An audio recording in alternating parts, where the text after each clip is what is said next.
You have been strong your whole life, for everyone. But nobody talks about what that actually costs you. It doesn't start loudly. It never does. It starts quietly, almost invisibly. You're a child, maybe 6, maybe 7, maybe even younger, and something inside your world is not stable. A parent is overwhelmed, emotionally absent, angry, broken, or simply not there.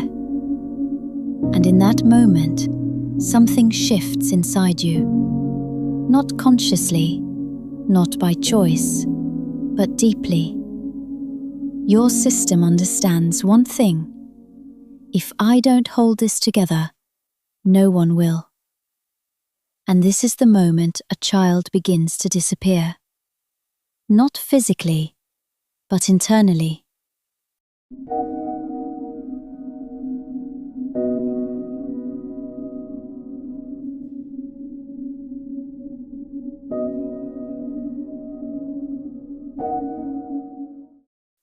Your emotional state becomes careful.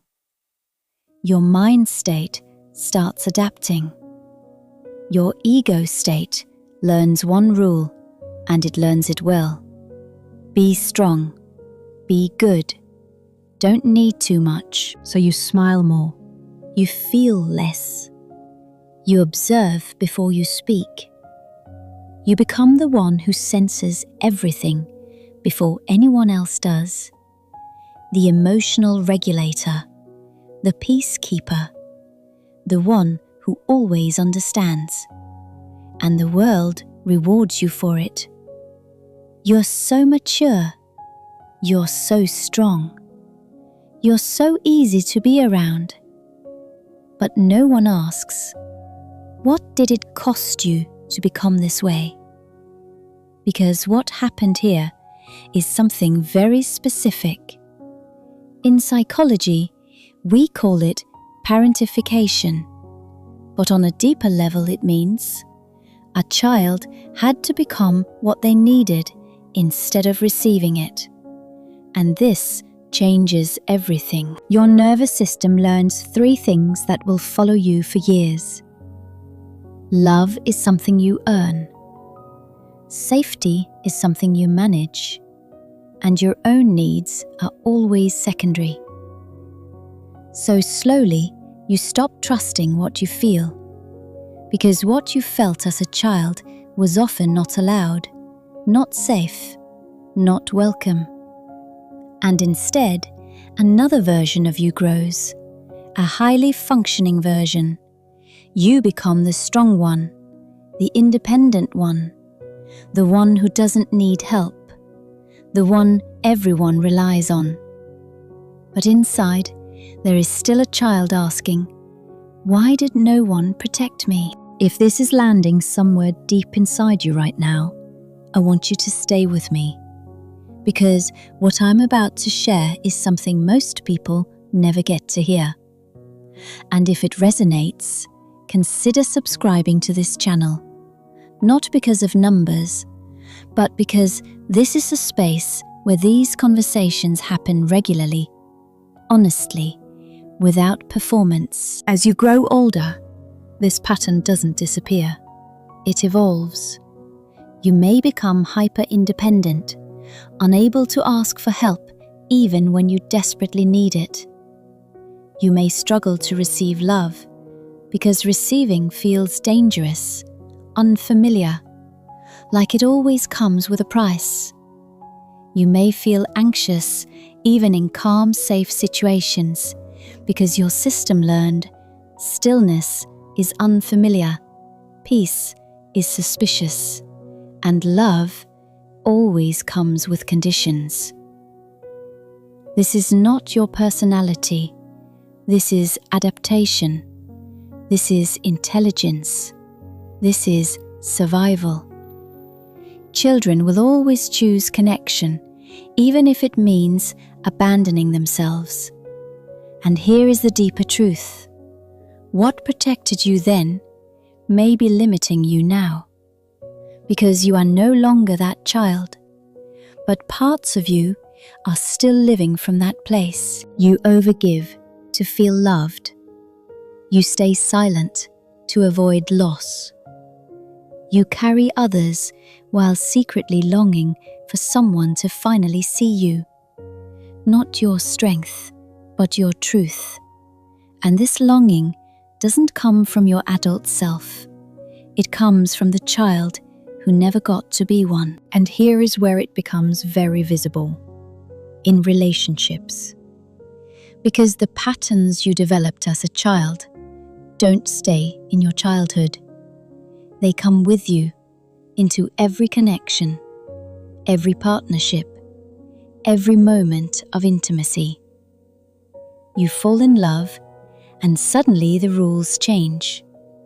The clarity you have at work disappears.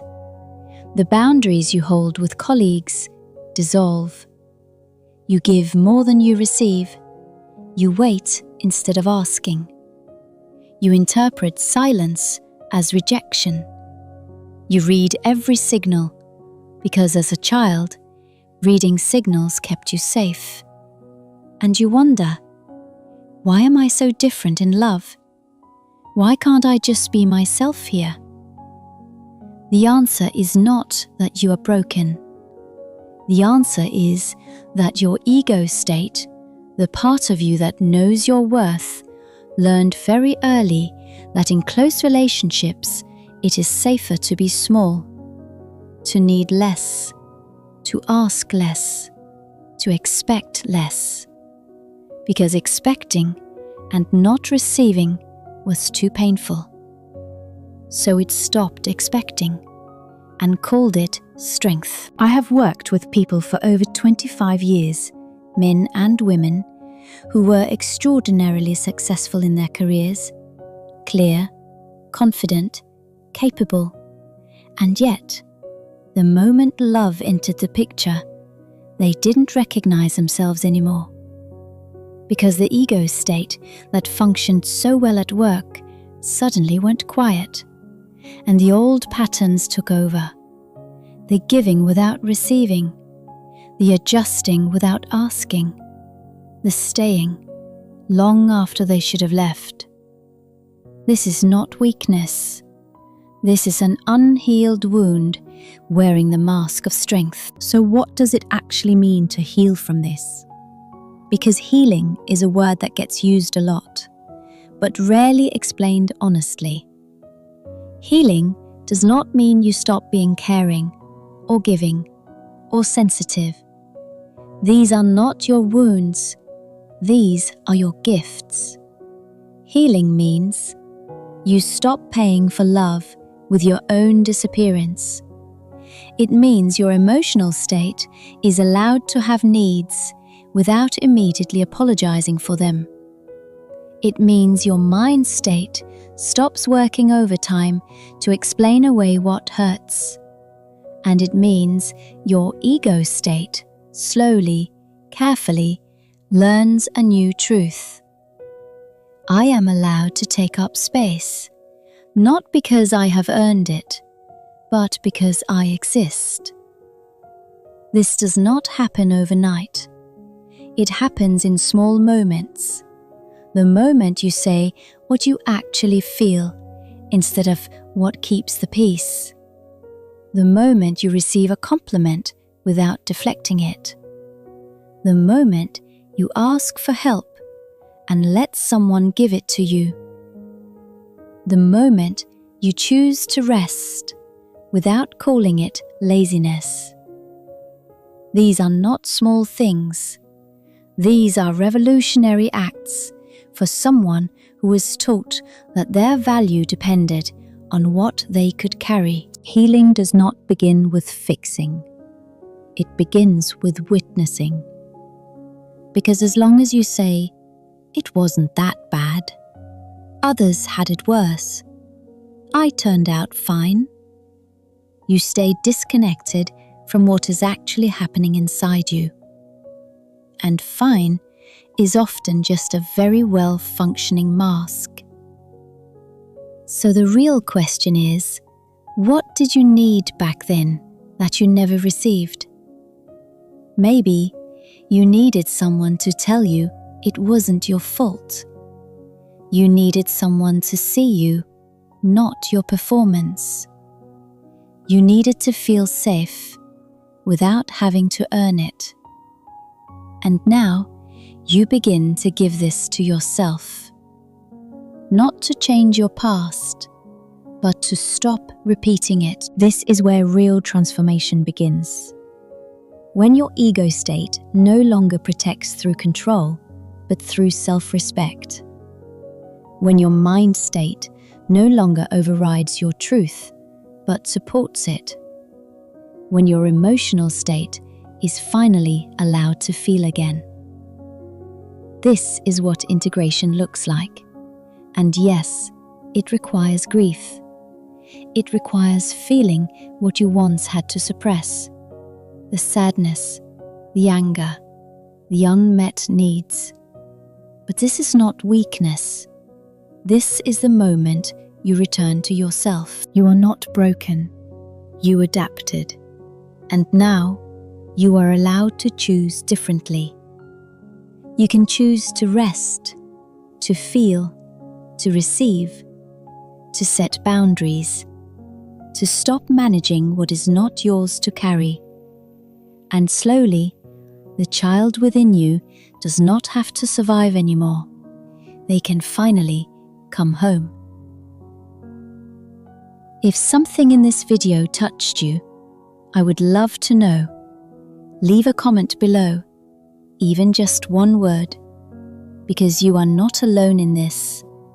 And your words may be exactly what someone else needs to read today. If you want to go deeper, subscribe to this channel. Every video here is an invitation to understand yourself more clearly, not to become someone else, but to return to who you always were before the world asked you to disappear. I'll see you in the next one. Take care of yourself.